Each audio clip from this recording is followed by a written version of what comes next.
There he is. Hi. Hi, guys. Can you hear us? Yep, can you hear me? Okay, perfect. I will go ahead and take the opportunity to call this meeting to order. Today is the regular meeting of the Town of Scarborough Communications Committee. It is Wednesday, May 8th, and it is 4 o'clock. Let the attendance record show that John Anderson, Dawn Cushing, and myself, April Sider, are all here. Item 3 is approval of the minutes from the April 10th, 2024 meeting. Do I have a motion? So moved. Second, Any discussion? Nope. Okay, all those in favor? Oh, I have to do a roll call vote. Counselor Anderson? Yes. yes. Yes. And myself as a yes. Item 4 is discussion of authors and topics for upcoming Counselor Corner articles. I wanted to let you know that I touched base with Counselor McGee today and confirmed that he is all set to get something in for the May 15th deadline. So that one is confirmed, taken care of. We had talked last month about kind of just while we're in the process of developing a policy for how to handle these things, kind of just going through the council in order, which puts me up for June 1st. I think it will be a good opportunity. Nick's letter to the public will have gone out, and the council will have passed a second reading budget. And so I think that there's probably some opportunity for me there to kind of bring those things together with a focus on what the council is able to control as it relates to the reval, and just make sure that that story gets told really clearly from our perspective. And so that's what I would propose I write for June 1st. So what exactly is our perspective? Well, it'll depend on second reading of the budget in terms of what I'm able to report out for what the council passes, but basically just a clear emphasis on the fact that when it comes to people's tax bills for the fall, the one lever that the council has the most control over, any control over for that matter, is our overall net budget. So in general, people, I think that the council of corner definition is really something that relies on the norms and values of the council, which, as I understood them, was as you just sort of presented, which is what the goal of the author is to try to reflect the general consensus among us, knowing that it's going to be an opinion. It's not for political statements or any of that. The last one was a political statement, okay? And so I guess in general, it has worked fairly well. But so much of our government actually relies on norms, values, guardrails. We've all heard those terms. And in my view, the last Councilor Hamel clearly, I'll say it for the record, violated those norms and values, because not only did he not do what we asked him to do, but he took an extreme position, which was counter to everything that the council as a group has been striving to do, which is to achieve a responsible budget that actually reflects the needs and concerns of the council. It was not to create a tax and spend empire. And so if I can be assured that what's going to happen in the next 3 issues is that that sentiment, which is fact, regardless of what the outcome of our budget discussions are, will be conveyed to the general public, then I'm happy to continue on the norm and value. And I'm comfortable doing that because I trust you. Okay. I appreciate that. And I trust some of my other colleagues. And until somebody violates my trust, I will happily extend that to them.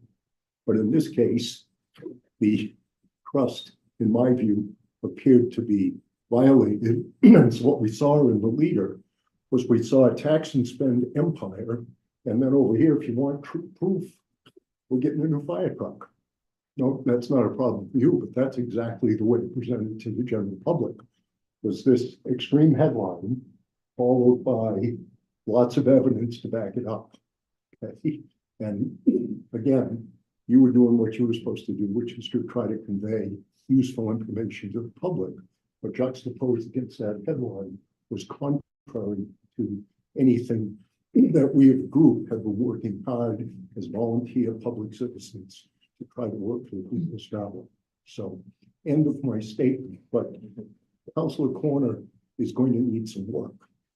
Thank you. John, do you have any thoughts or concerns? I think I've made my intentions clear to the committee, and I hope that I have proven in the past that I am worthy of my word, and that if I say this, what am I right about? I understand, Councilor Cushing, your concerns. This is the nature of the beast, and now I'll just say, you know, we have had this column where people are allowed to write opinion pieces, and that is what Councilor Campbell chose to do.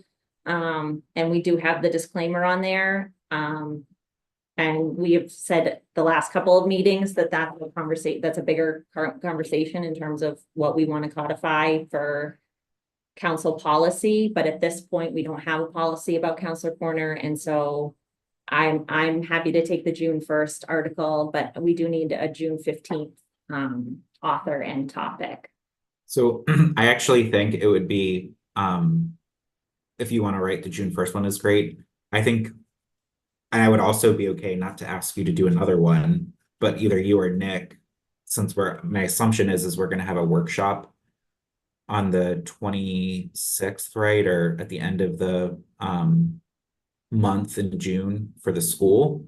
I think it would be great for somebody to write something about that happening based on the work of the school committee, because I think that's a big thing. So I think that's a good topic for the 15th. But I think you and Councilor McGee are closest to that, and he's writing one, then you're writing one. Is he okay writing the next one to follow up on that? I think that's a big topic.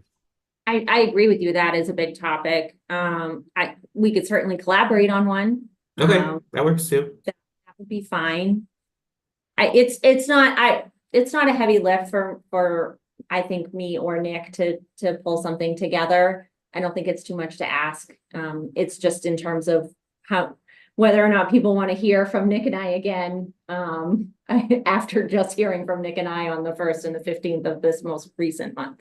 Yeah, but again, in the spirit of what Councilor Cushing said, of like, these are to be informative with, you know, the right people who have the closest information. I feel like you two are the closest to it, so I would have no problem if we went out of sequence, since that's going to be a very relevant topic that I would think we would want our community to kind of get more communications leading up to the workshop, which I think a lot of people are anticipating, myself included, to kind of hear, you know, where things have kind of landed at that time. So that just feels like a good topic for someone to write about. Okay. Other suggestions? Councilor Cushing, are you all right with something on the school project on the 15th? When does the budget get voted on? The 12th? Or school budget? I'm sorry. The 11th. The 11th. We've been here 4 days. Is that clear? I was the closest, by the way. I thought he meant second. The point is that the article is following the vote on the budget. Is that The correct? vote on the budget will have occurred Well, on the night of, we'll know the results on the 11th, and the On the article goes out on 11th. So what Saturday, the will be- 15th. What will be the focus in the leader on that day will probably be the result of the budget. I'm just guessing, not sure about the timing. And so my question is, would it be better to write some more about the budget and the result, even though that's a short time frame, and to leave the school for another time, because whatever the result, it's not going to make everybody happy.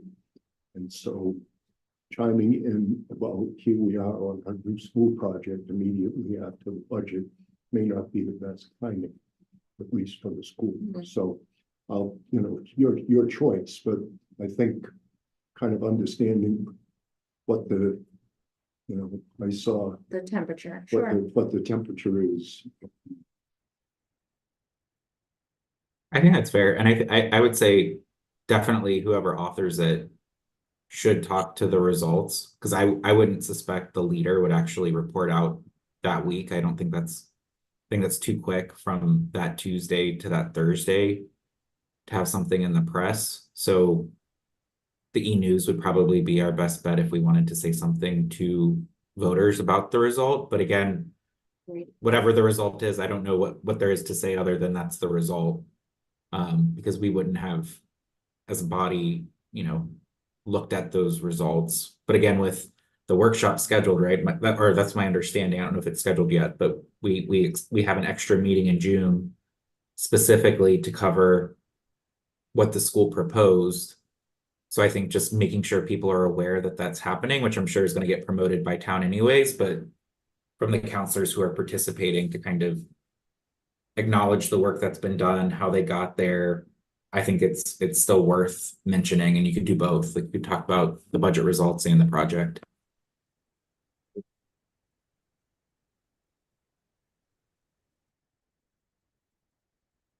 This is.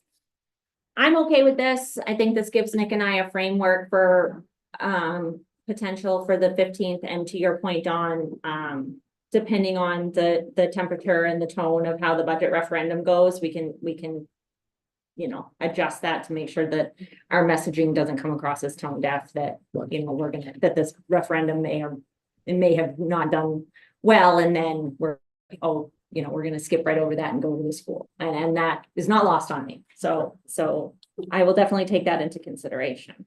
As I said before, I crushed you. Thank you.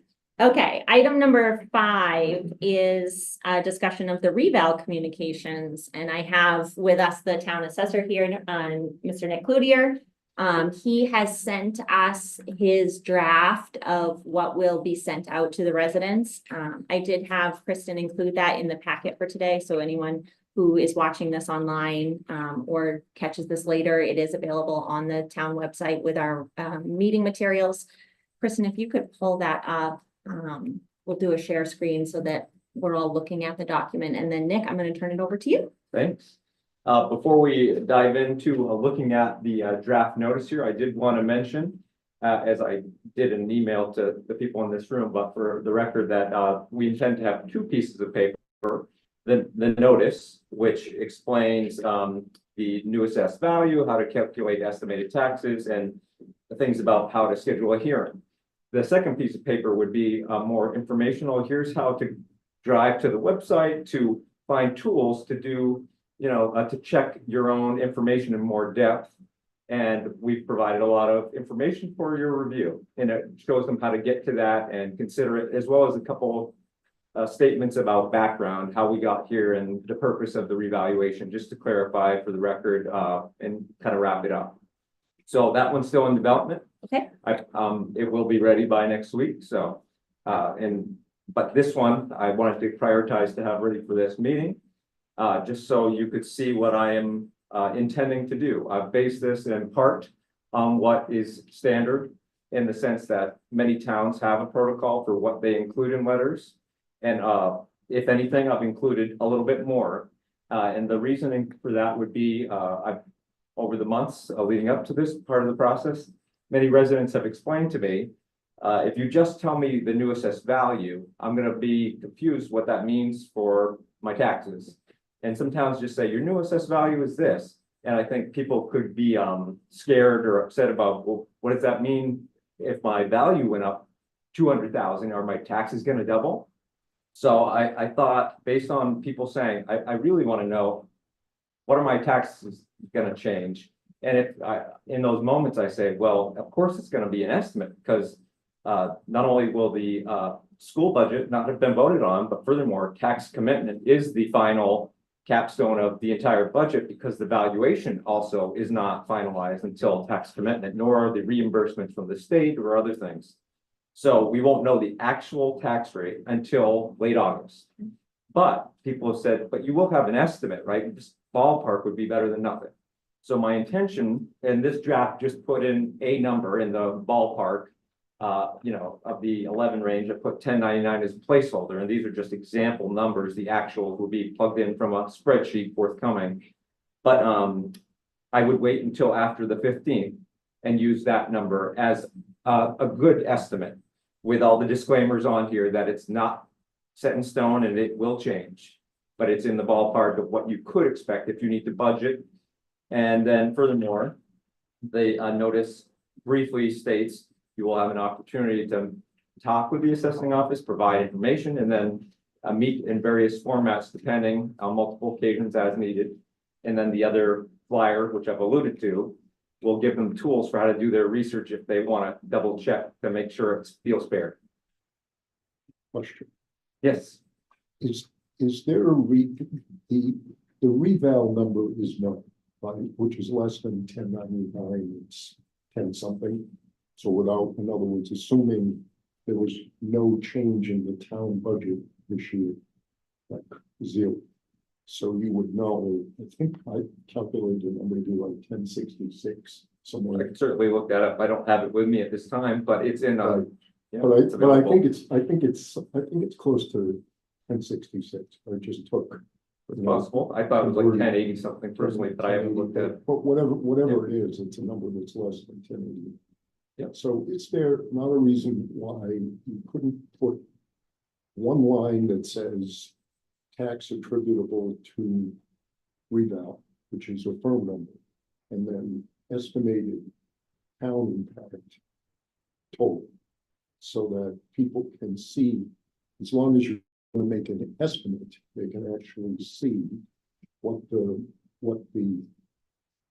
town school budget component is versus the change in their taxes due to the reval.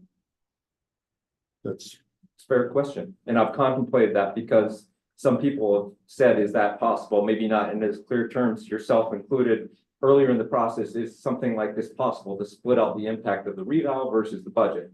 And I think in very simplistic average terms, like in the presentation I gave in April, it's okay to do on averages, but to pinpoint it on the specific parcel by parcel layer gets not only more difficult and complex, although you provided perhaps an easier path forward than I had contemplated. I think it confuses the issue to say too many hypothetical numbers that are additive versus just the total, which is what they want.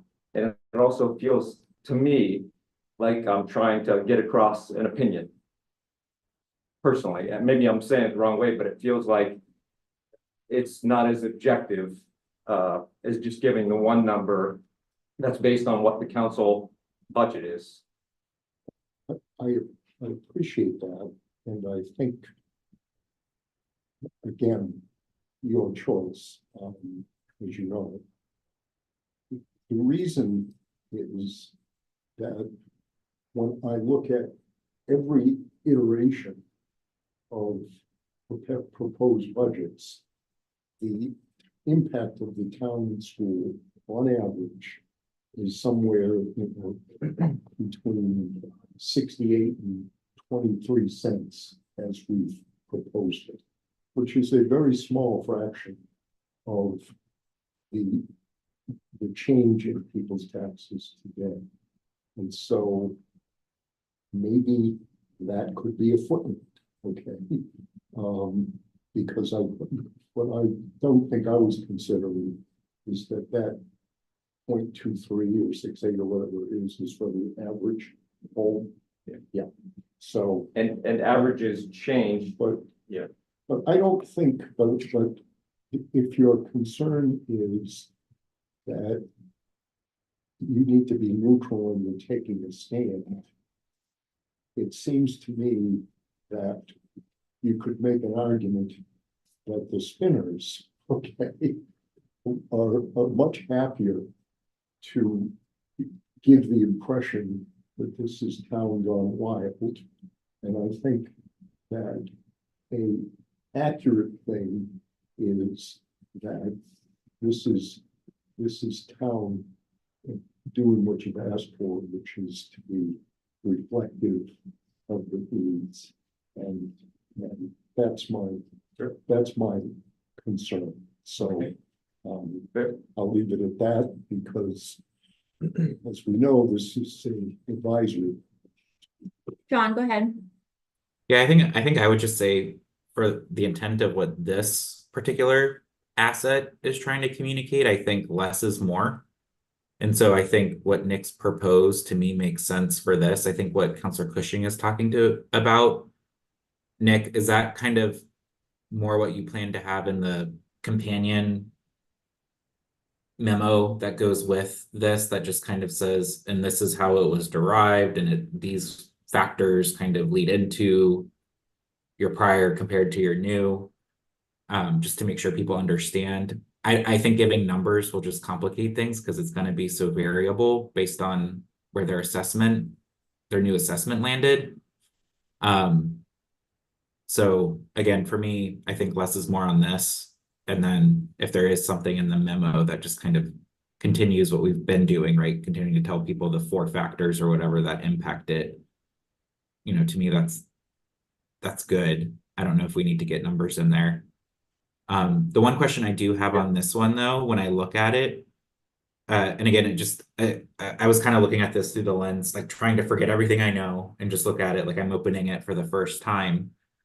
That first asterisk that you have and the 2023 stabilization program, are you suggesting that you're going to put their actual 2023, 2024 tax value only if they participated in the program? Like that particular one just kind of threw me off and just felt like more information, but I think I understand why you were trying to put it in there. So the 2023, 2024 row there shows the taxes as if you weren't in the program. So it shows this number, what your taxes, if you weren't in the program, what they actually were, and if you were in the program, what they would have been had you not been in the program, because that's the amount the town actually collected, and that's how the math works for everybody. But I didn't want to leave out the fact that if you were in the program, you paid a lesser amount due to the state paying a portion on your behalf. So that's 3 numbers below that, if in that same kind of column area. So they can show either, here's what I would have, my taxes in this, a very rough scenario here, just an example number, and their taxes would have gone up approximately $450 last year, since last year, if they weren't in the program. But if they were in the program, maybe it went up $650 if it was $200 they saved. So they can see all those scenarios and run their own percentages if they're so inclined. So it gives both of those pieces of information. Yeah, I think one suggestion maybe for consideration is, again, in that, like, I know you say it in the first page and you have the asterisks here, but I feel like just saying estimated assessment and property tax information in that header, just to kind of reemphasize it's an estimate, because some people might look at that taxable value that you have in that column and say, that's not my taxes. But then that other item under it, maybe what they actually paid if they're in the state program. So I'm just trying to think of keeping it simple, but also making sure that You people mean within understand. the table, John? Yeah, within the table, like that first in the gray top where it says it starts with assessment and property, I think just adding estimated, again, just because things are going to continue to evolve. The only other thing, that 1099, that's a working assumption right now, right? Like that will actually reflect the mill rate after the council votes. Correct. Second reading. Yep. On the So second reading. after that meeting, the next morning, I will plug in the number that you all approve Okay, and then send it to the printer the day after. okay. That's all I had. Overall, I think this looks great, and I think it feels pretty straightforward.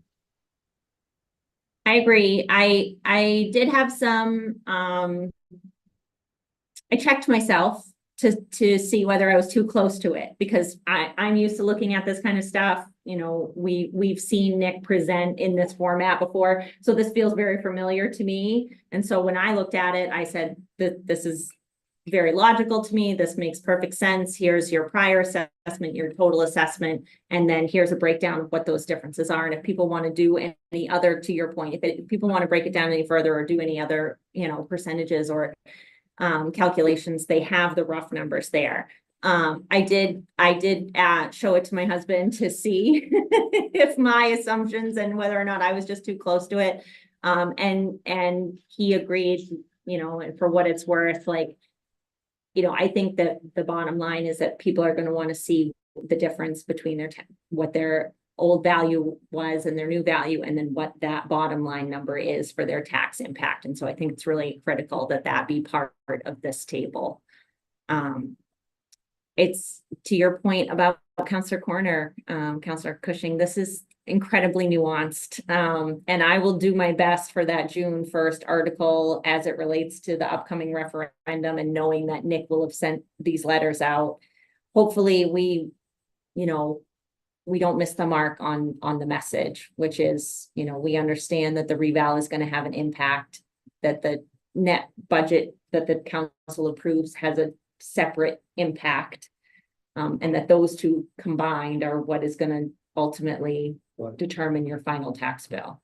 You know, we were informed today by another group of people that communicates vigorously that they will oppose, and I imagine comment on anything that is short of zero with no use of the fund. And so Fund balance. fund balance. And so it feels to me in communication that we can anticipate, because we take them at their word, that that's one story. And that story is going to be that we failed to listen and so on and so forth. I think that it would be important to convey what we actually did and the choices and what the choice to achieve a worse goal might have meant. And I asked today, since we've been keen on answering everyone's questions, including theirs, I asked them to provide us some information on who they represent in terms of raw numbers. So for example, I think I could ask you at some point, how many subscribers do we have to our email list? You could probably tell me.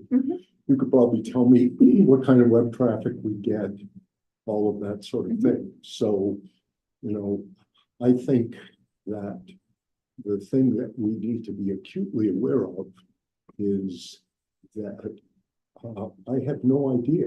I mean, I certainly, we all know that the sentiment among our constituents is to keep this number as low as possible. And if we can get to zero without causing disruption, then we should do that. But we also know that there are other people with different opinions, and we represent all of them. So I think that's probably what that's the context I believe that the after action report is going to occur. Any other comments, John, on this for Nick? Just one other thought, and it might be in your memo, Nick. You guys have done such an excellent job on the FAQs. And, you know, while I know we've communicated that a lot through different channels, I'm just curious, is it beneficial to include that link somewhere in this so that if people get it, they can go online and look at the FAQs? Because I think a lot of some of the questions too that we've talked about are probably on there as an FAQ. And so since these are going to be going in everybody's home, it's just another way to get that link to them so that they can read those FAQs, because I think the town has done such a good job trying to be as thoughtful and complete in providing that information. Yeah, thank you for that commentary. It is part of the plan to drive them to the website, the FAQs, and two specific pages, that being one or the two or three that I mentioned specifically. And Brian, the webmaster, has made hot links to them so they're easy to type in, not the full URL, so that people can get to them quicker. And they'll be put on the notice flyer. Yeah. So to Counselor Cushing's comment about like metrics and stuff, I think it would be cool to like know with this as an example, when we know something. Yeah. And say, go here. Do we have good attachment? I don't know if that's the right word. Allison probably knows the right metric, but like it would just be interesting to like understand how effective this is, because we don't really use a lot of mail, but I know in the past the one time we mailed something for a public meeting, we got a lot of attendance. And so I think snail mail is probably a pretty effective way to communicate with our residents still. And, you know, this would be good to kind of test that hypothesis. I was just meeting with Brian, the webmaster, yesterday, and the reval pages are actually lower than I thought they would be for how much communications we're putting out right now, but I think that I anticipate that it'll pick up after this, so that is definitely something we'll track when it goes out. A question, how many pieces of paper going in the envelope? Two. Two. Could we squeeze another one in there without incurring much more, without incurring any more postage? It wouldn't incur much more postage. It would incur a printing cost, and it would depend what it is. If it met the, you know, if it felt like it went with the revaluation notice. I think Tom and I discussed the possibility of such things. I landed on 2 pieces of paper myself, but Well, I guess I was saying that easier than going to the web if the FAQ, and I agree the FAQs are excellent, is that if we can afford it, it'll fit in the envelope.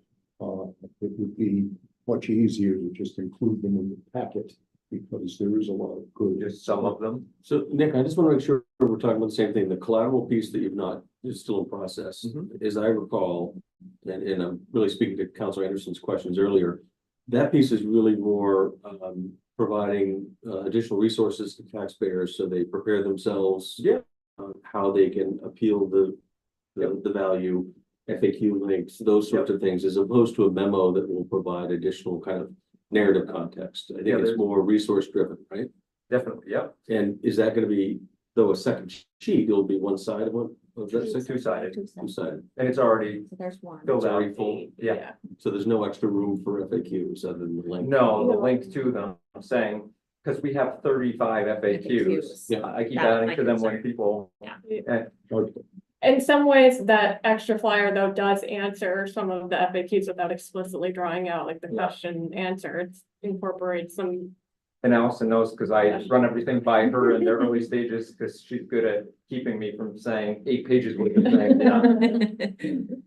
And the appetite of the reader, right? I mean, Right. Yeah, to It think was that really the well, average yeah. person's gonna spend It's- time to look. it's already perhaps overkill in terms of the amount of content, but we've tried to keep it minimal of what they asked to hear and what we feel it'd be good to have companion with that.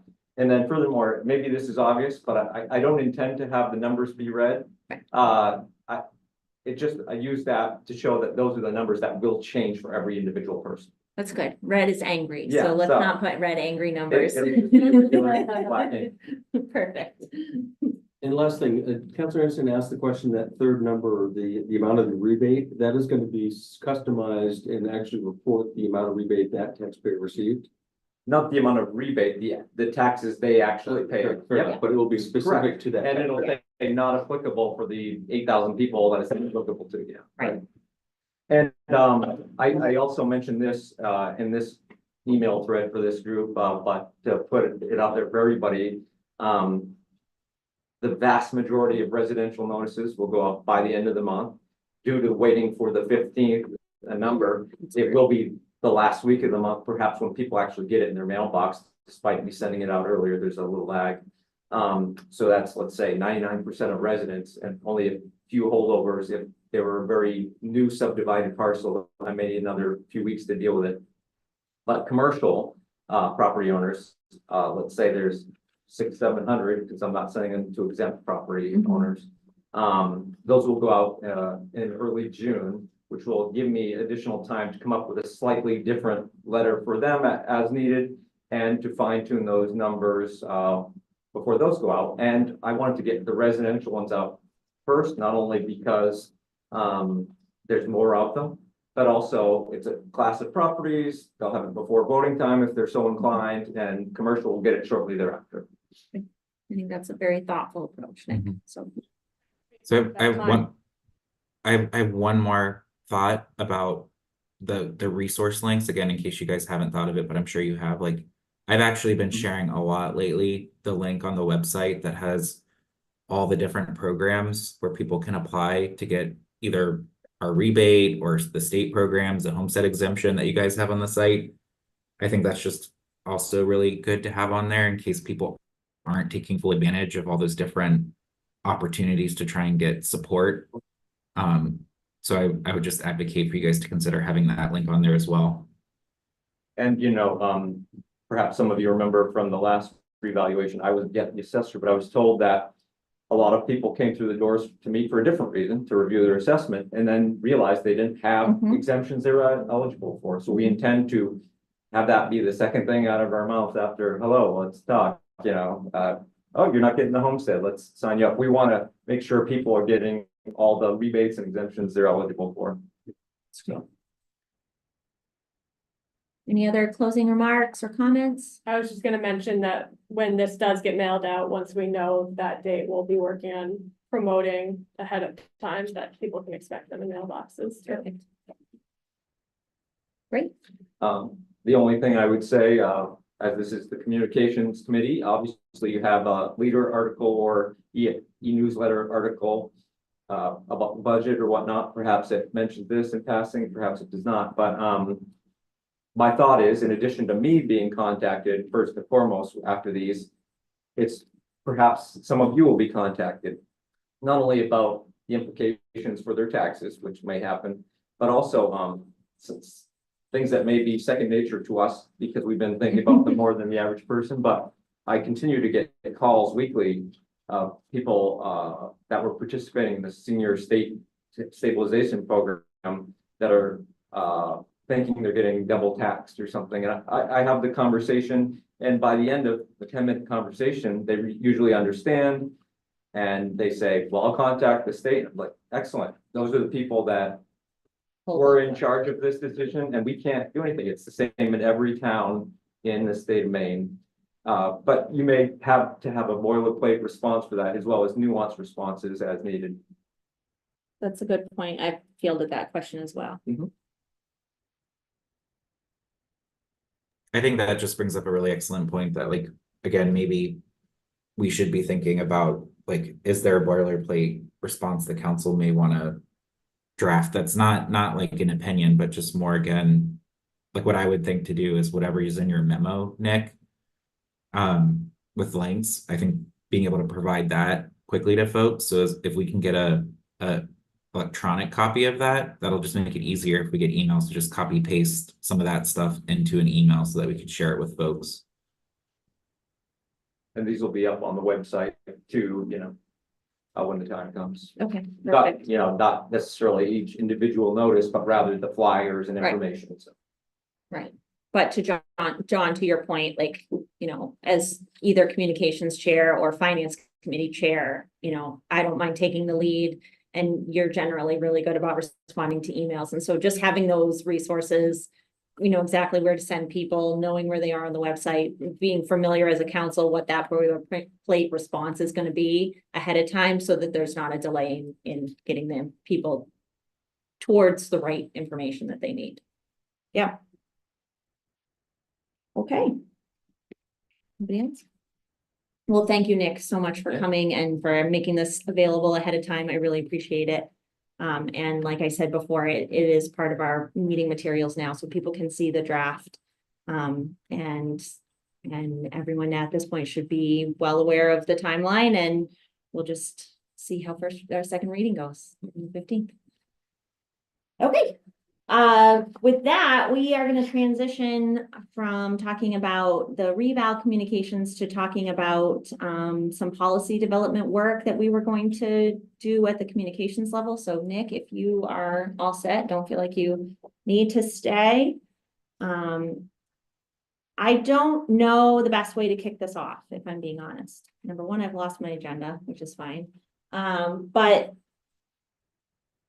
we as a committee we've run into some challenges this year, just in terms of not having clear policies and guidelines around some of the strategies for council communication. My feeling and thought is that there is a fairly clear line between council responsibilities and what we communicate and kind of our role in this bigger communications piece. And then there's the town responsibilities and their communication piece. I know that Liam had said at the previous meeting that the town was gonna be working on your communications, I forget what we're calling it. No, I've had workbook in my head all day, but that's, Guide, yeah. okay, guide. Which would kind of be, so what I would like to see us do as a council committee is develop what we really hone in on the pieces that our council purview, at least a start.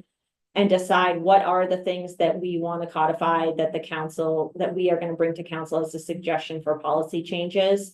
And then also have in tandem with our conversation, staff develop and continue to hone in on what they're going to do for their guide. And I think at the end of it, you know, we'll have two different products. We'll have something that requires council action, but then we'll also have had the development and the benefit of a town communications guide.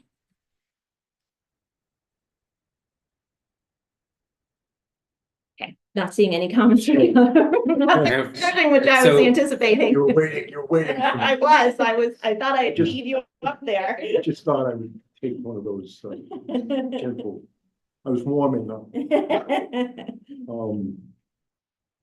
So first, I agree that we have that the role of the council / communication role of the town are different, ideally. Once we voted on things striving for the same goals. But within that, the bulk of communication that takes place between the town and residents comes from the town side. And arguably, having goals, objectives, measurable outcomes to that kind of communication might go a long way to moving the needle. And yet, I don't think the council has ever said to town management, move that needle, okay, and move it this way and do it this way.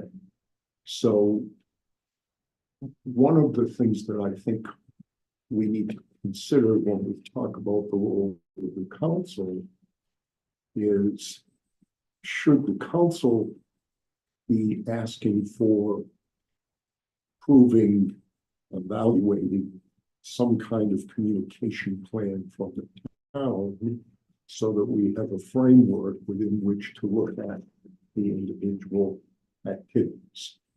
So if we look, for example, at major initiatives, things we spend a lot of money on, I know we don't have a lot of control over the schools, so maybe I'll just use that one as an example. I just looked at the survey hot off the presses. I don't have a particular opinion, but I think that their ability to craft and properly execute a good communication strategy is going to make a difference between whether we get a school or not, because the number, the independent, if you will, the independents are going to decide that issue. And so I think that then we come over to the town and council's role with respect to that. And we need to think about, you know, sort of basic mundane things. Who answers an email? When we communicate about what? And it seems to me that for example, the Councilor Corner ought to be more reporting on things that have happened. We should try to be avoiding persuasive communication. And we shouldn't provide any one of us with some kind of political forum, particularly if those of us who may be running for re-election or running for a different position and so on and so forth. So, you know, at the top of that, I think we need to kind of sort that through, because my observation is that we, in relationship to the town now, function mostly as an advisory group. That's kind of what we've done today, is provide advice to you. We provide advice on a lot of things, and I used to have on my coaching business card, my tagline was "Take my advice, I'm not using it." So that's kind of the framework that I think. And the reason I felt strongly about that is that I think that that my observation is consistently that we are doing a lot of very, very good things that this council has voted on, approved, and move forward. And yet the general tone and feeling reflected in people I talk to is that they don't feel nearly as good about living here as they should. And we need to change that. And so I don't know that you can sit here and say, oh, well, the communication committee advises the town that people should feel better about living here. Go get it. I mean, I suppose you could do that. So that's the general construct, that we have a budget, we have a financial policy, we have all of these things to which are basically the tools which the council uses to provide a framework of oversight and accountability towards the town. And I want to be very, very clear that I'm have no interest in advocating for anything that approaches micromanagement. But if you don't have a mechanism for conveying what the representatives of the people think the people need, and then assuring a mechanism for assuring that that kind of happens, that seems inadequate to me. So those are my thoughts. So I guess where I'm struggling is we're kind of going circular around the same conversation. I put it on the agenda for discussion 3 meetings in a row, and we have not even really so much as landed on what are the things that this committee agrees we need to have language in a policy for council discussion or consideration. And so that, to me, like, I'm kind of at an impasse here as the chair of the communications committee, where I would like to see us discuss what are the very real things that we would like to see put into policy that we're going to bring forward for a council consideration and a vote. Because while I completely understand we are trying to address the bigger picture, we need to get down to the nitty-gritty work here at some point. John. So I think for me, and hearing Councillor Cushing, I think part of why we keep going in circles to some extent is because I think we have to get very crisp and clear on roles and responsibilities as maybe the first step. You know, I heard Councillor Cushing share his perspective. You know, I feel like we need to align that there's a town manager who has to communicate things, there's departments who have to communicate things, there's, you know, a communications leader role with Allison that communicates things that I think we just need to understand. And then we have this committee that has a certain responsibility, but I'm not sure I can easily articulate what our role and responsibility is. And so I think that's where we have to kind of figure out what we all agree makes the most sense. To Councillor Cushing's point, it's not to micromanage. It's really just to get crisp and clear what our communications architecture looks like and how the council and the committee, in my opinion, sits more next to it, where again, we kind of like going back to the last conversation, I felt like it was good for us to hear what Nick is doing to understand, because it's going to create questions and we need to be prepared. And we, you know, what I would love to see us do more and more as we align on the big things we're communicating is, do we have that council drawer statement that is complementary to what the community is, what the town is communicating, so that we're all prepared with the information as counselors. So when someone comes and says, hey, I just got my thing in the mail, you know, we're prepared as individuals when we meet with that person or when we get that email to help guide them to the right information. But if we're not prepared to do that, then again, I think that could just, it's a missed opportunity, I think, for us to more like have a consistent message. So I'm rambling a little bit, but I think to me, it really goes back to like roles and responsibilities, who does what is this committee's responsibility? I mean, in my mind, I feel like to some extent, we have a responsibility to ensure the town messaging is aligned with the policy objectives that we've set and the direction we've set as a council, which again, I don't think there's ever been an issue in my experience where I feel like anything has ever gone out that wasn't aligned. And so to me, that's kind of like table stakes. Like we want to make sure, you know, whatever is being communicated about budget, about big things in town, that we know we're gonna get asked, that we've seen the messaging, we're aligned to it, and we make sure that the council is appropriately complementing that through the things we own, like Counselor Corner, Counselor Corner Live.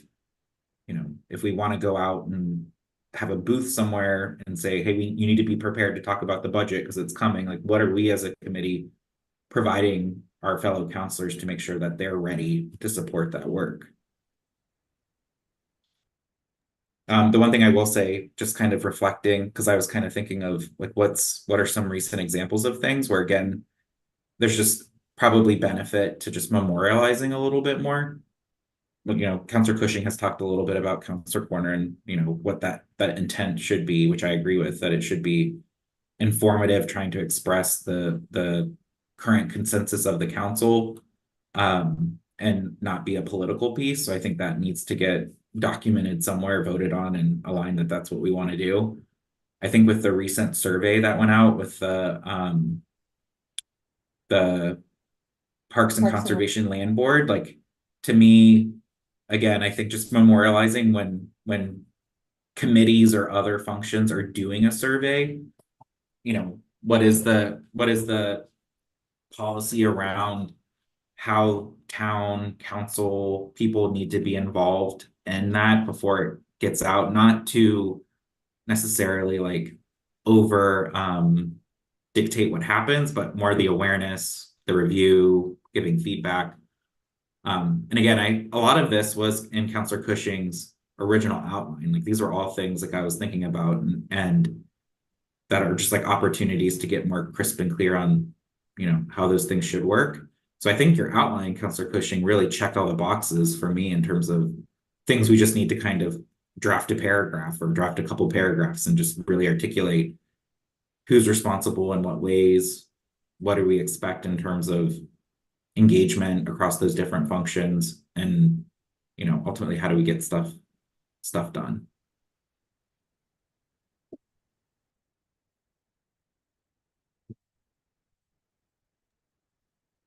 But again, ultimately it's about roles and responsibilities first. I think if we don't do that, we're going to keep circling.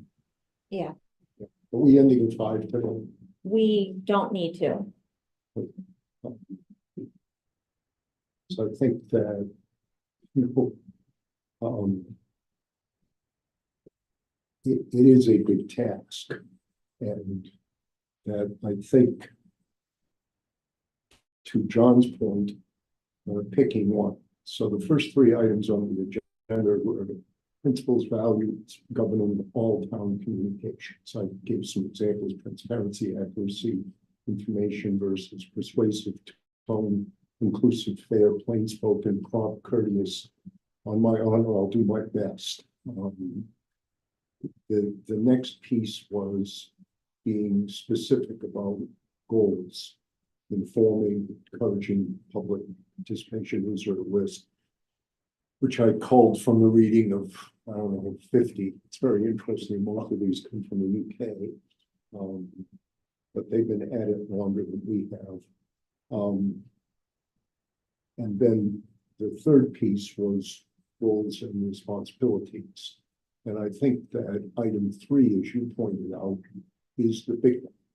And it's sorting through, for example, a question is what is the role of the town council and its delegated, the communication committee as delegated through the town council, i.e. we voted on this policy with respect to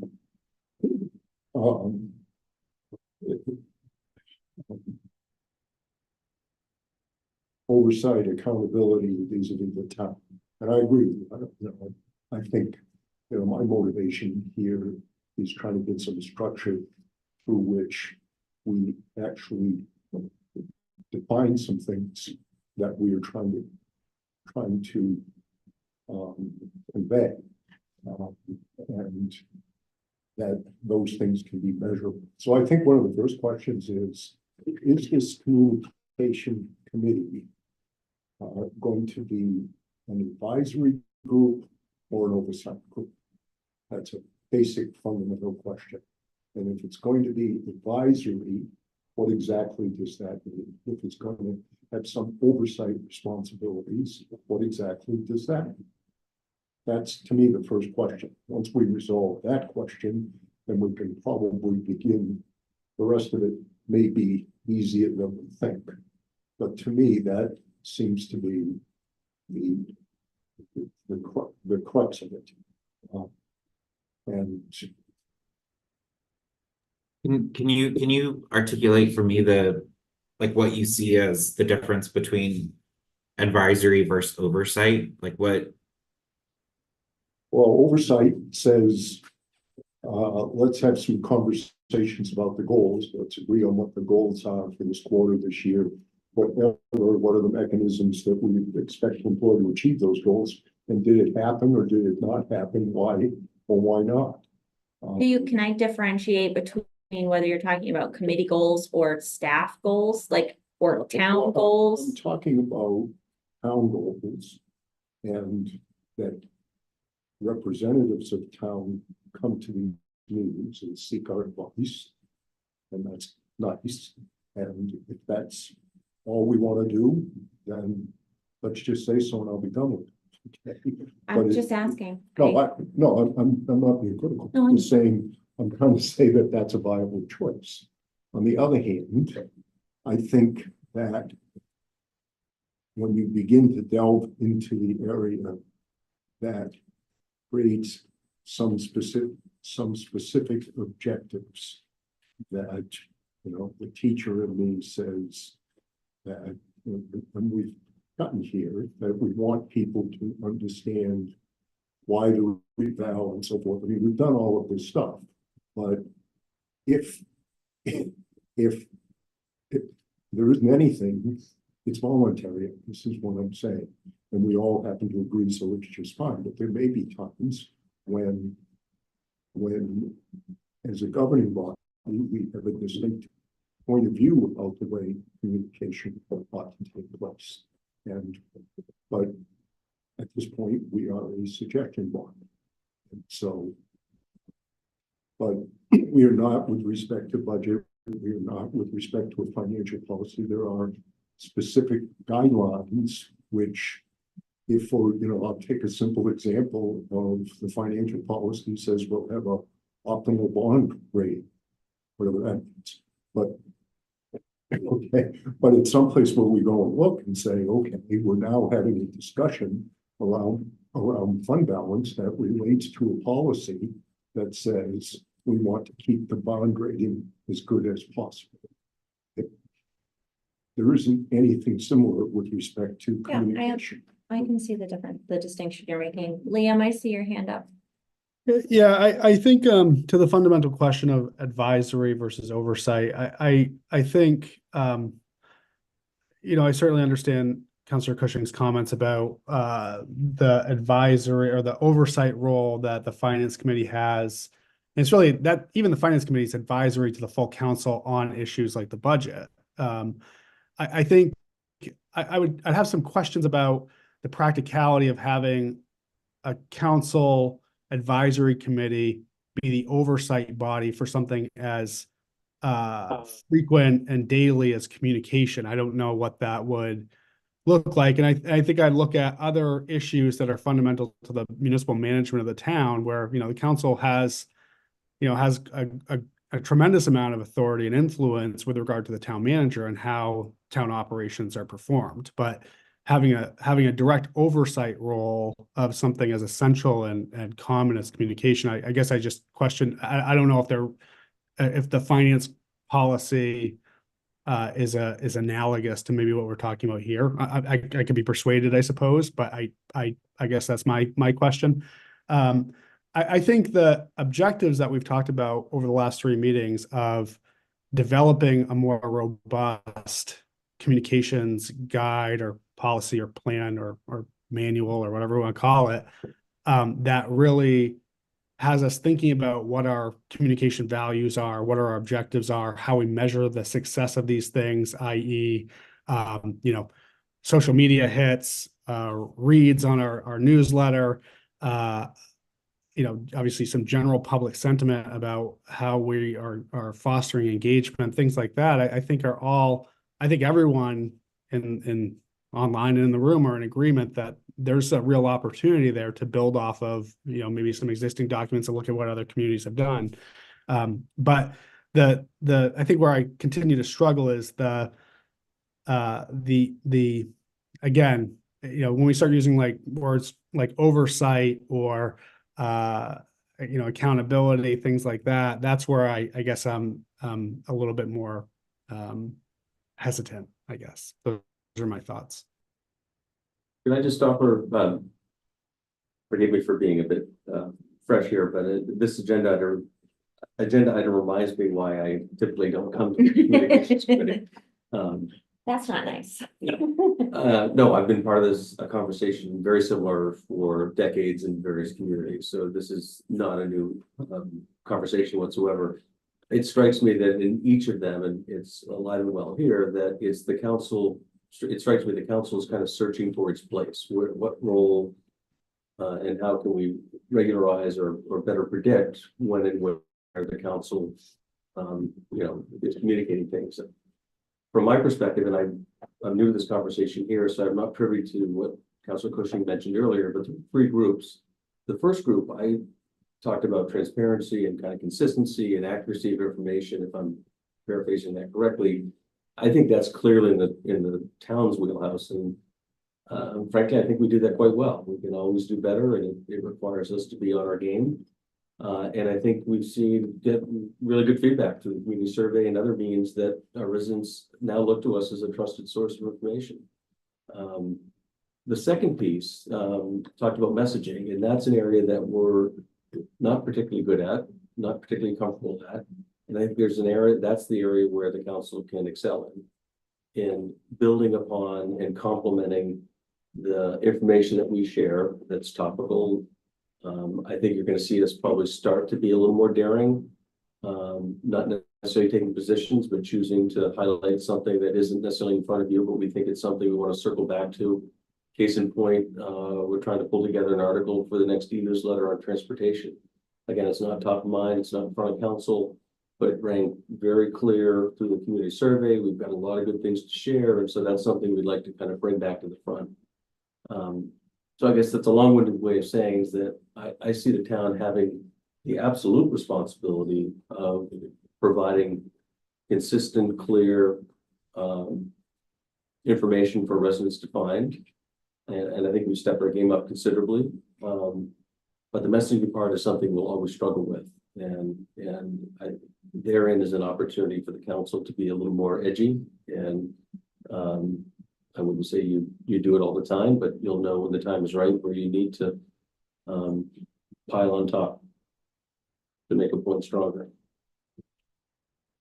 So would it be fair to say, Tom, status quo is okay with you? Is that, It's what? is that apart from accepting your comments about getting better at messaging, the exercise of developing policies, maybe just an exercise. Well, I just think Order it on a fool's from errand. personal experience, it's really hard. You'll be chasing your tail to figure out what that policy is and being meaningful.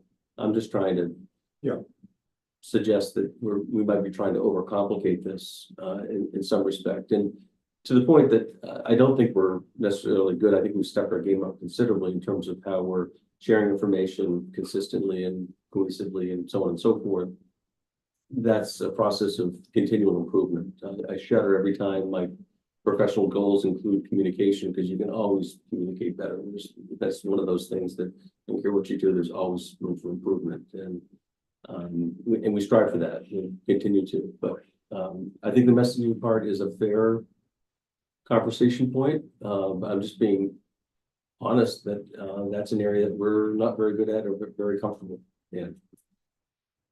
Well, John, hold yeah, on, John, I just wanna make sure, we do have a resident online, hi Ken, we're gonna go until 5:30, and I definitely will take public comment if you can hang out, I appreciate it. And we have a resident in the room as well, so I definitely will take public comment, but we had a little extra time tonight, so I was hoping to go till 5:30. John, oh, Allison, do Okay. you need to go? No, just had a reaction. Okay, yeah, I agree with Tom to some extent that like, I think, again, if I had to say what the roles and responsibilities of the council are, you know, I would say we set clear goals at the beginning of the year. We should set some clear messaging that we would like to see, even transportation, like we have that as a goal area.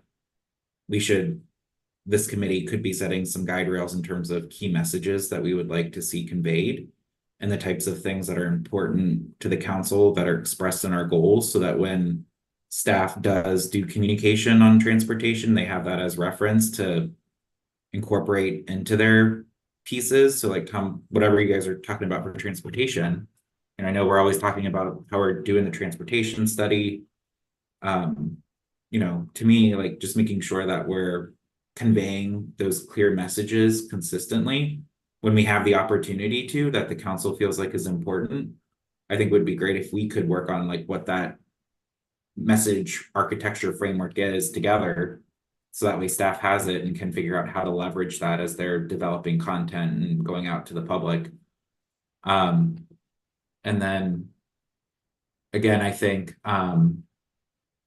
you know, we have it in our charge essentially to have some sort of oversight role, but it's weird because it says oversight to town council communications, and there's again that distinction between town communications that I feel like are very operational to the public, for what Tom said, to support transparency, what's going on in town, you know, communicating all the great things that community services is doing. Like, I don't think we need oversight of that, but when it comes to clear policies, clear goal areas, clear things that we as a body have agreed, that's where I think having, you know, some degree of oversight to make sure that there's alignment and messaging and focus, and then also priorities, right? Like if we feel like the reval this year, again, like I think it's organically happening without us stating it, like the reval is super important to us.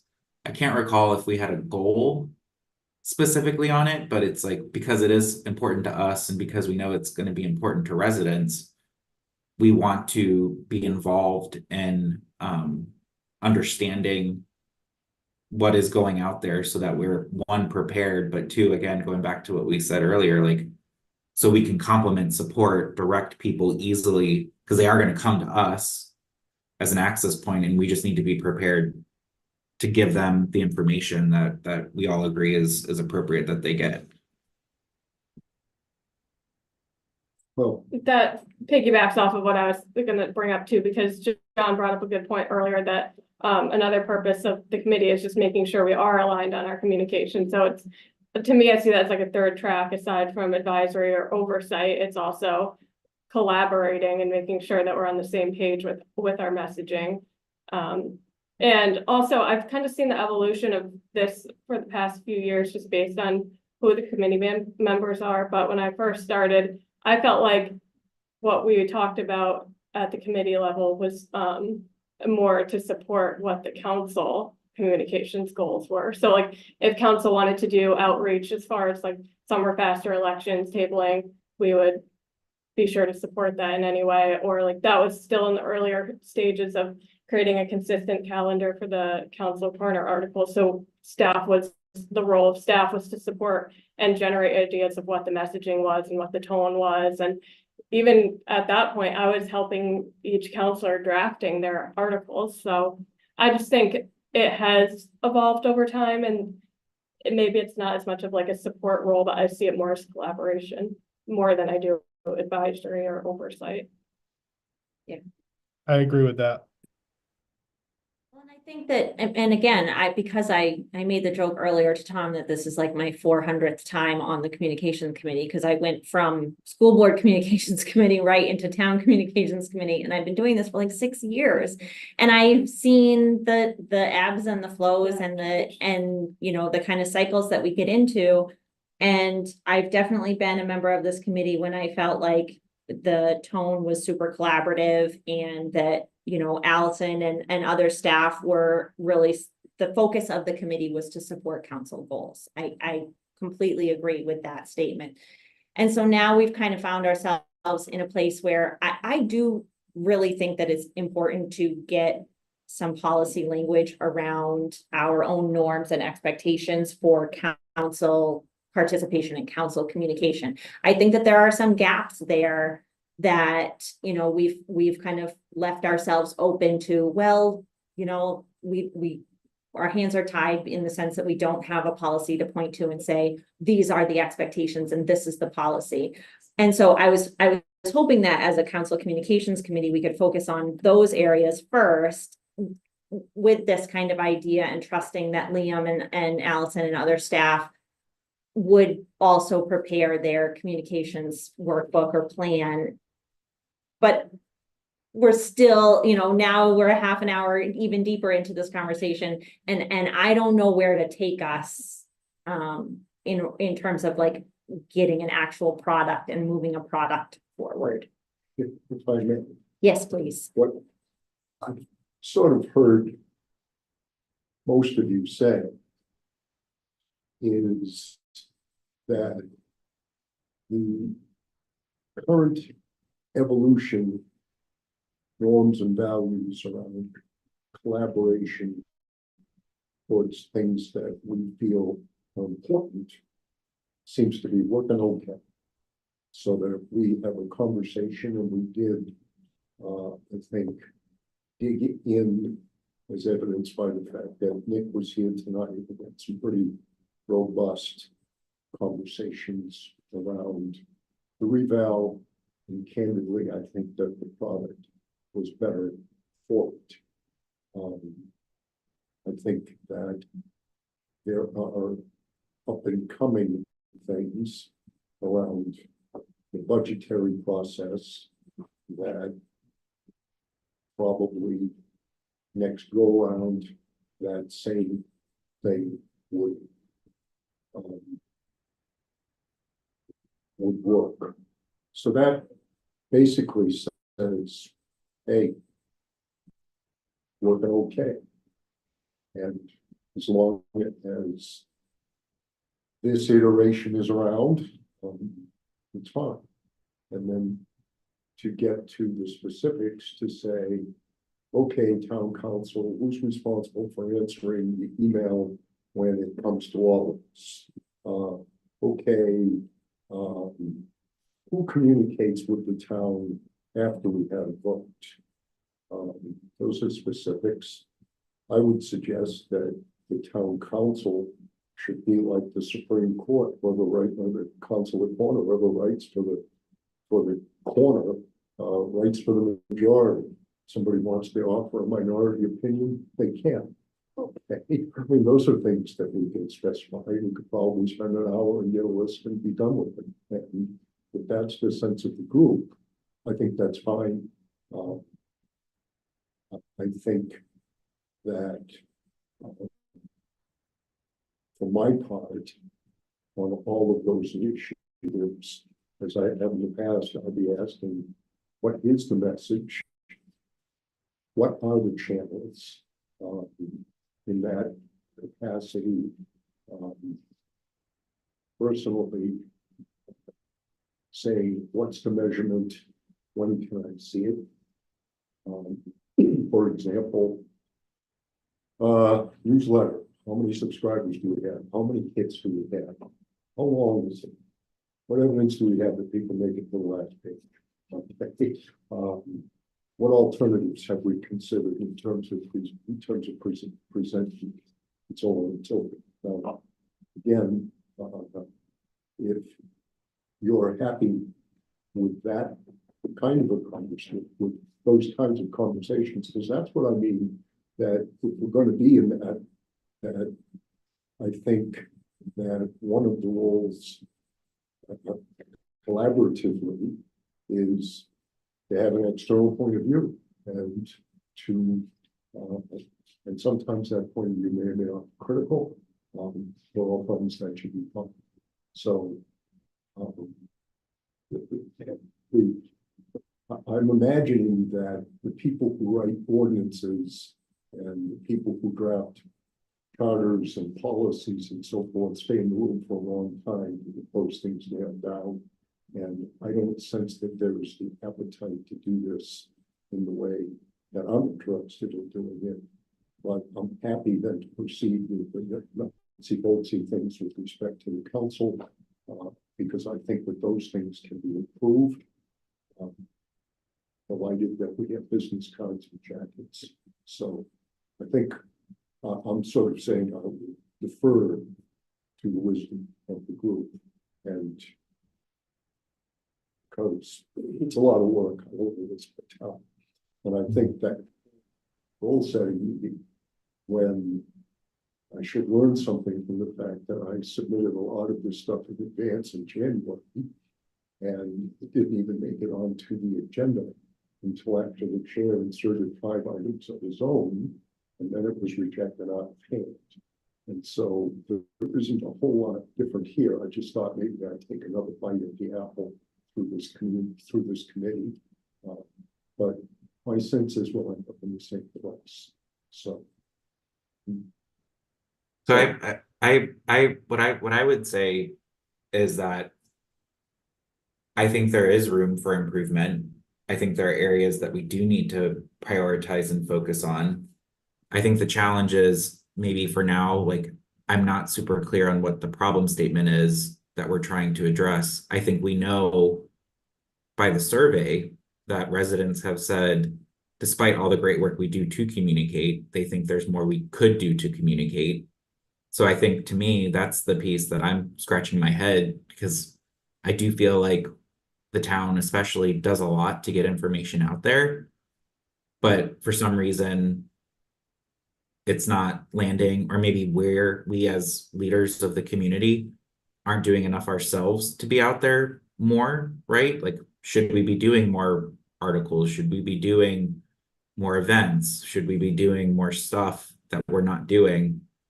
Like, what's going to move the needle on that metric? Because that, to me, is like, on that survey result, that's kind of, to me, indicative that there is opportunity that we need to be doing more of. The question is where and how, and maybe instead of trying to like do this huge policy, we try and scope something small to test it, see if it works, and go from there. Or we keep going back to Counselor Corner. I feel like that is a place where we need a policy. We need to have some language that says, this is what it is, this is the intent, and that's something really small. This is the expectation, this is how we get it out there. What is the role of the communications chair and facilitating that? Like, again, we have these unofficial norms that maybe we just need to like put some pen to paper for clarity and just start to like move some of these things forward. By forward, you mean bring them forward for one at a time, vote by the council? Yeah, like, again, maybe it's not a separate policy, but maybe it's an amendment that we make to the existing 302, where we talk about some communications and just continue to build into that. But I still feel like, Don, the one thing you keep bringing up that I 100% agree with is I would love to see us have a clear annual communications priority plan. I don't know if I'm saying the right thing, that like just really That's a lot of work. yeah, well, I mean, I think it starts with our goals. We set our goals at the beginning of the year. Staff is aligned to those goals. Those are the things that I think we've said are important.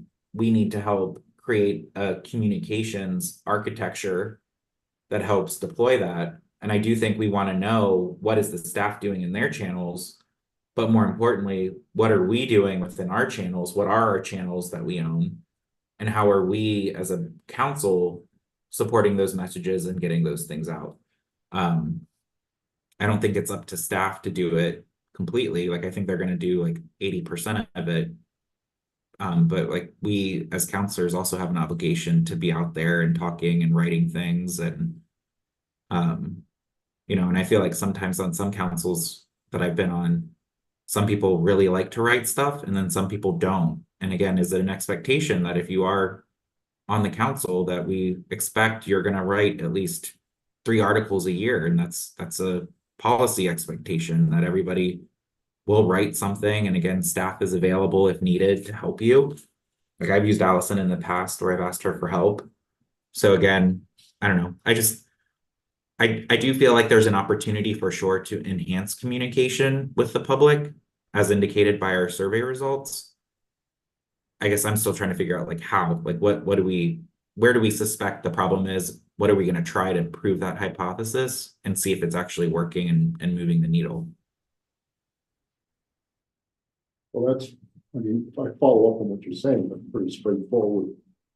To propose is that when the council debates, approves its goals and transmits them to the town, that one of the things, of course, that we are conveying when we send the next budget goal is we want a budget that kind of comes in this goal. So I think the next step is to say, and we'd like a plan, doesn't need to be 5,000 pages, it needs to be, all right, here are the major initiatives, these are strategies we intend to employ to support these council goals over the next year, period. And then we can look at that at the end of the year and say, did we achieve it or not? That's pretty straightforward. If that's what the sense of the group is, make a motion. I mean, I think that can come before the council, probably in a discussion, broader discussion about how we go about setting goals, which I think could stand a little improvement. And tack that on to say, once we set those goals, how do we transmit them to the town and what are our expectations of the town in response? One of which is communication. Does that make sense to you? Maple? Liam? So just going back to action items, I guess, and just to respond quickly to Councillor Cushing, I don't think that developing a communications and public engagement policy or guide is a fool's errand. I think that I think it's a really worthwhile pursuit, and I think one that I think will go a long way to codifying maybe some of the things we do now that are kind of unwritten or unspoken, and maybe focus what those efforts look like moving forward. So I think it's actually a great suggestion and one that we should invest some time into. I think what I would propose is for staff to bring back a document, which I'm sure will include a lot of materials and components that are borrowed from other communities that we think are good examples. And put a kind of a complete document in front of the committee to review and respond to. And I think that will go a long way to accomplishing what I think Councillor Cushing is seeking. Again, I think my only hangups is again, words like oversight or being overly prescriptive to the efforts of staff.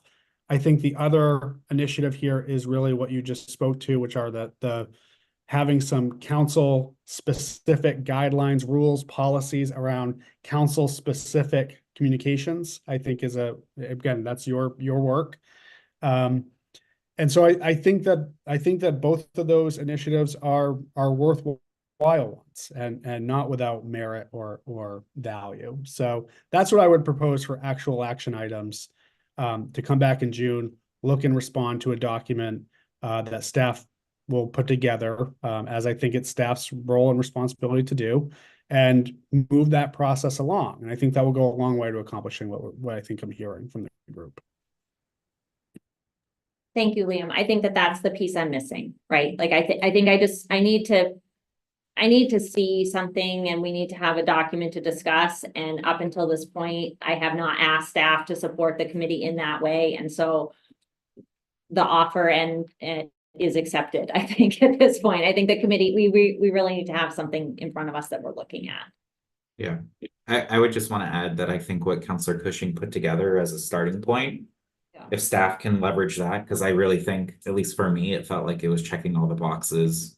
Again, I looked at it the first time, thought about it, looked at it again, and I really think he did kind of hit the mark.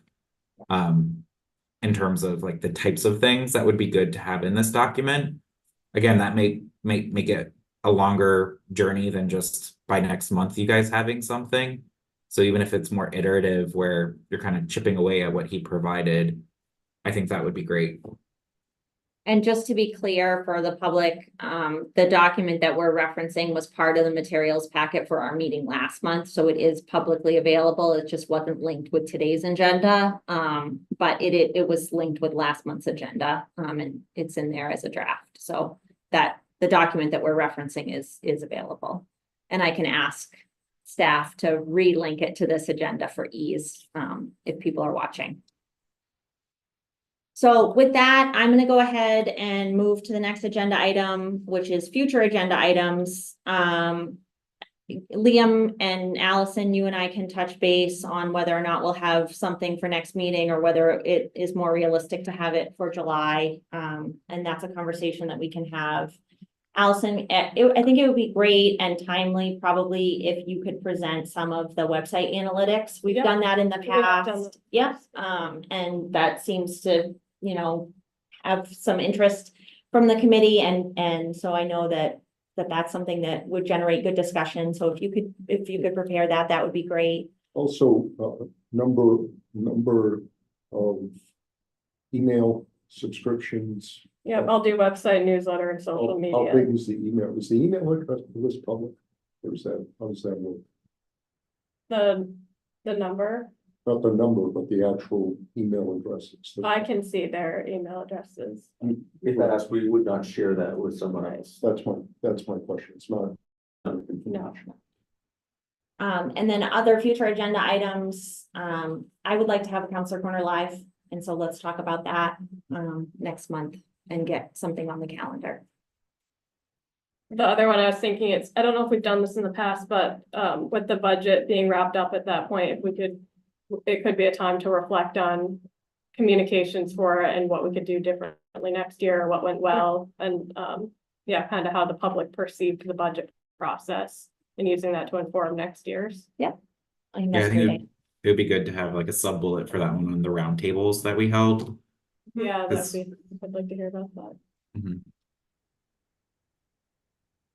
Okay, next agenda item is public comment. Do I have anyone wishing to make public comment this evening? Okay, I will go online, and you should be allowed to talk, Ken. Welcome. Can you hear me? We can hear you. Well, thank you very much.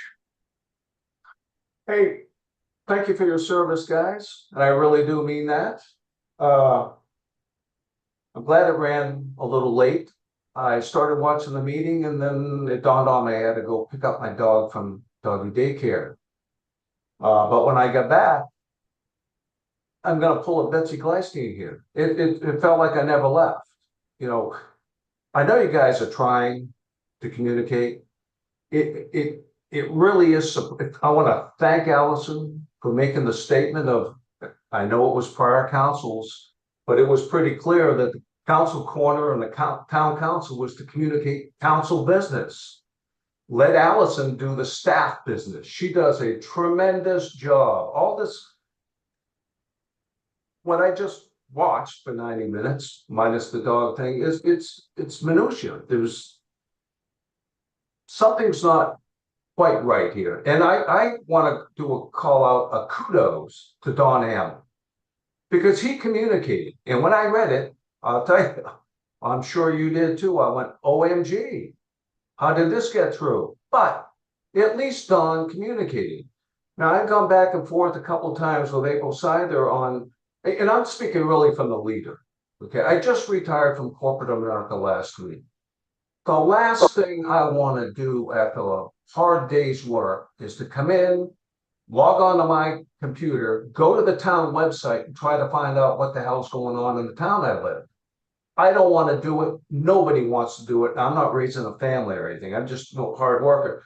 So I'm really begging you to utilize the Council Corner and the Leader. Let's deliver to every single house in the town. Since the school was defeated, there have been 3 articles, 3 in the Leader. And I know April, I know, I saw you shaking your head. Well, let me give you some facts. I'm so lucky, I get the Leader twice a week. I get it in the mail on Thursday, and I get it in the Portland Press on Friday. And the first thing I do is go to the Council Corner. John Anderson did a great article on a lot of things that are going on in town. One article was a rehash from Don Cushing just joining the council that went in the E-News, and the latest being Don Hamels, which was pretty straight. I don't know why you don't utilize it. It doesn't have to be effective communication, because that's the mantra I hear from McGee and Anderson. And to me, it's really looking like you're hiding behind that. If it's not effective, we can't do it. Well, no communication is an effective communication. Any communication is at least communication. And what all I do is strongly suggest, if you don't believe me, go out and talk with the people, because obviously you're not. Either that or you're not stepping out of your neighborhood. Because I get calls, email, a lot of people think I'm still on the council, and that's kind of silly. But they're saying, what happened to the Leader? Where's my communication? There isn't any, and there's a lot going on, and you need to communicate. So curiously, for the last 90 minutes, the communication committee has been sitting here trying to define what they're supposed to do as a communication committee. I find that very odd. We're at the end of May, or end of May. It should be clear. Please communicate. That's all. Write anything, or you're going to get more Don Hamel. And I hope you let whoever write, because there are disclaimers. I do not agree with Cushing. It should not be oversight. It should not be, you can write about this, you cannot write about that. There's a disclaimer. He is a representative of me, just like any of you are. If that's his opinion on something, I want to hear about it. The way to mitigate that is to write other articles more informative and maybe more tailored, or a little bit more calming. But communicate, because there's a lot going on. And I don't know what's going on. I'll be just very honest with you. I don't know what's going on. So I'll let it go at that. Again, I thank you for your service. I know that's a tough job. You guys got a lot of things in front of you. I'm glad you're making the decisions and not me. I'm just going to sit back and enjoy my retirement, and once in a while watch Channel 3. Oh, parting thought, Councilor Cushing, when you're on the communication committee and you make statements that communication is an illusion, that doesn't help the cause. Okay, thank you, Ken. Duly Thank noted, Ken. Can I share a No, perspective real quick? no, Okay, public comment. We're gonna take public comment. We're just gonna have it be public comment from the public. Thanks, John. Would you like to make public comment? Yeah, so overall, I've Can been, you say your name? yeah, sorry, my name is Nick Adams, I'm a resident of Saco. And I moved up here from Boston about a year ago. And so I have a unique perspective, I think, over some other people, which is that I'm new here. I am in Scarborough 5 to 7 days a week. And I work closely on various community organizations with people in Scarborough. So I talk with a lot of people there. I've been following your conversations over the last couple months about the direction that this committee is trying to head. And I think it's great that you're trying to look at like what are the real goals, what's the plan here. And one of the things that I would just recommend is I work in communications in a company that's spread around the world. Communications is key, and this is a problem that faces municipalities in every country on every continent of how do we actually get engagement. And one of the things I'll tell you is that I work with businesses, and no business is ever going to succeed if their goal is to open up shop and never tell anybody that they're open. Businesses have to reach out and they have to meet people where they are and say, here's what I'm selling. And obviously a a city or a town is not a business, but in a way you are, and that what your business is running the government, and what you're selling is information and your currency is votes. And so just what I would encourage you to do is try to look on the outside perspective, get some outside perspectives from people who haven't been in Scarborough for 40 years, people who haven't been in Scarborough government for years, and ask them, what are the challenges? Like, ask them, how do you find out when town council meets? Because I can tell you, it's not nearly as easy as you may think it is. You may think like, oh, it's super easy. And if you expect that people are going to go onto your website, do the research and find out when things are happening, what topics are going to come up. There are absolutely civic-minded people like myself who will do the research, who will find out, look at what the agenda is, look at what the packet says, and show up and get informed. But I think if you're expecting that that's what the majority of Saco residents are going to do, I think that's just a little unrealistic. And I would just encourage you to kind of try and meet people where they are. Try and reach out to them, not through just a newspaper, because I think we all know what Pew Research says about the number of people, especially under the age of 50, who read newspapers. It's not good numbers. And so I think there are a lot more avenues that you can look at like, how do we reach out to people? How do we get civic engagement? Because I think of the people I've met in Saco and Scarborough and in the Saco Bay area, people are interested in being involved in the government. They just don't know how. So that's really all I had to say. Thank you all for what you do. I think what you're working on here is really great. Thank you. Thank you. With that, I will go ahead and close public comment and ask for a motion to adjourn. So moved. Second. Thanks. All those in favor? Yes. Okay, and John, for the record, John Anderson did raise his hand as well, so that's, I'll show that